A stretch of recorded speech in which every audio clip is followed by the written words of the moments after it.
रुला देने वाली कहानी। एक पिता अपने दो बच्चों के साथ ट्रेन में सवार हुआ और चुपचाप एक सीट पर बैठ गया और खिड़की से बाहर देखने लगा।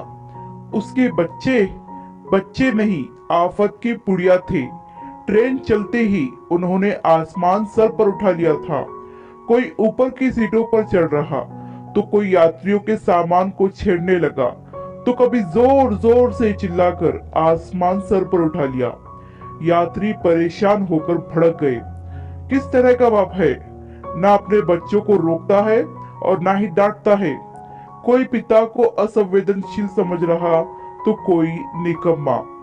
आखिर जब धीरज की सीमा हुई तो एक सज्जन गुस्से से उठे और पिता के पास जाकर चिल्लाने लगे, आपके बच्चे हैं या मुसीबत? आखिर आप उनको डांटते क्यों नहीं? बाप ने उन साहब की तरफ देखा। उसकी आंखें आंसुओं से भरी हुई थी। वो रूहान से आवाज में बोला, आज सुबह ही इनकी माँ का निधन हो गया है और मैं इनको वही लेकर जा रहा हूँ। मुझ में इन्हें कुछ कहने की हिम्मत नहीं है। आप रोक सकते हैं तो रोक लो।